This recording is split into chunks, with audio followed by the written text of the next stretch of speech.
जो महंगाई है वो नहीं कंट्रोल हो रही है। गवर्नेंस ये डिलीवर कर रहे होते हैं, खास तौर पे इकोनॉमिकली डिलीवर कर रहे होते हैं।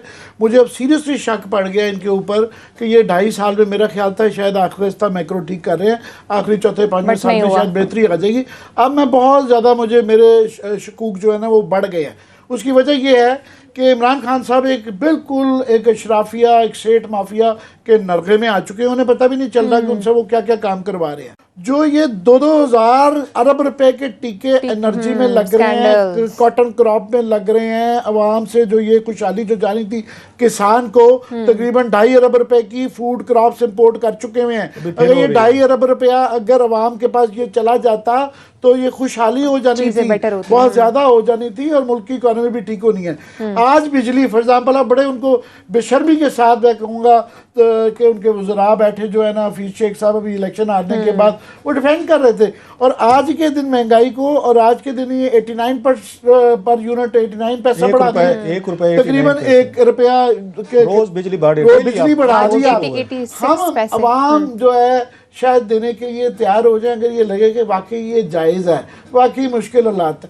हम ये पिछले 2-4 साल से रो रहे हैं कि ये मैन मेड है। जब तक आप उसको सारों को जो इसके अंदर शामिल है, कार्टेल्स, माफिया, बाबू, पॉलिटिशियन, उनको निकालें, आप उनके खिलाफ एक्शन करें। आपने इमरान खान ने जब गरीब को देना होता है ना तो वो सब्सिडी, तो वो इतना सा दिल हो जाता है। जब अमीरों को देनी होती है इतना बड़ा दिल, इतनी छाती छप्पर इनसे भी ज़्यादा बढ़ जाती है उनकी।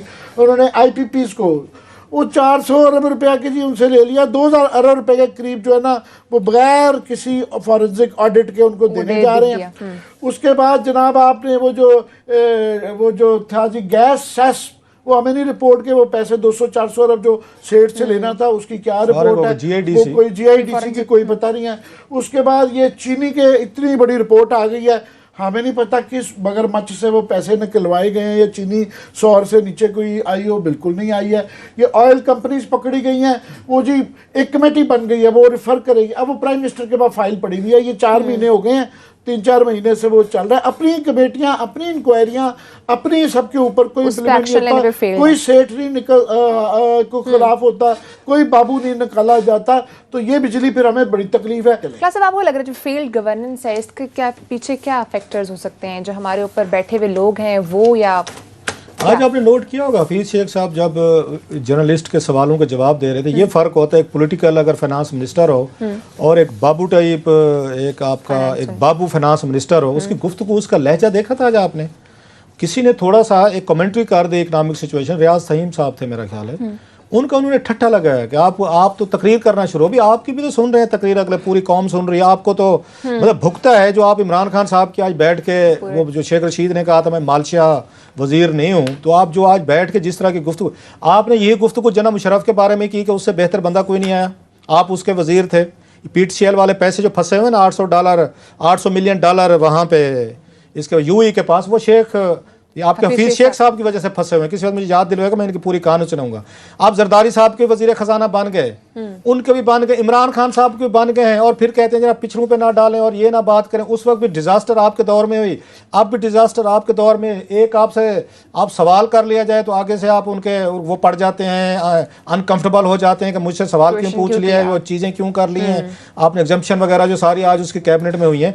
सो खान साहब जो हैं उनको बड़ी खूबसूरती से वो नहीं समझ सके, उनको पोजीशन एक ही काम पे लगाएगा, सारा दिन आपने हमारे बारे में सोचना। इनके नर्व्स पे सवार है इस वक्त सारे का सारा। उन्होंने इनको एंगेज किया है, उन्होंने असेंबली के अंदर भी एंगेज किया, उन्होंने ट्विटर पे भी एक्सचेंज किया, उनको टीवी शो, सारा दिन खान साहब की मीटिंग जो होती है 1 पॉइंट एजेंडा होता है कि सबसे बड़ी गाली आज मेरा कौन सा तर्जमान, मेरा स्पोक्स पर्सन, मेरा वजीर शाम को टीवी पे जाके फैंटी लगाएगा, ट्विटर पे गाली देगा और इनका नाटका बंद कर देगा। आपसे 2.5 साल अपोजिशन ने यही काम करवाया है, जिस काम के लिए आपको भेजा गया था वो माल बनाने वाले यारों दोस्तों ने रहम नहीं किया। वो ATM जो इनके करीब बैठे 20 के करीब, 20-22, आज आपने देखा था जो स्टेज पे लोग बिठाए हुए थे, इन्होंने कोई आपको कंप्रीहेंसिव को जवाब दे सका है कि बिजली के हमने IPP के साथ ठेके कर लिए जी, मुहैदे हो गए, मिट्टी तो स्वाह मुहैदे हुए, रोजाना आपके बिजली का बिल बढ़ा है, उनका क्या फायदा है मुझे समझा। सर 2.4 बिलियन जो है ना सर्कुलर डेट दोबारा हो गया है, इनको 1.2 पे मिला था, और वो इसलिए इनकी पॉलिसी फ्लॉ क्या है कि आप बिजली लोगों को जब महंगी करेंगे लोग कम इस्तेमाल करेंगे, जब वो लोग कम ना करें कैपेसिटी चार्जेस आपको देने पड़ते हैं। आप बिजली करें सस्ती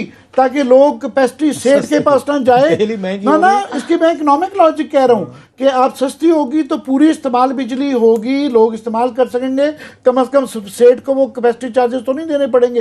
ये एक बुनियादी फ्लॉ है इनकी पॉलिसी में। साहब आपको केपी और बलूचिस्तान से बिल नहीं मिल रहे, ये बिल जो है ना पंजाब सिंध और आपका आईसीटी ये पे कर रहा है। ये दोस्त हमारे नाराज हो जाएंगे। आपका केपी के का बड़ा हिस्सा बिजली के बिल नहीं देता, बलूचिस्तान का बड़ा हिस्सा बिजली के नहीं बिल देता। वो जो बिल नहीं देते, बिजली इस्तेमाल करते हैं, वो कैपेसिटी चार्जेस के नाम पे पूरी कौम बाकी वो पेमेंट कर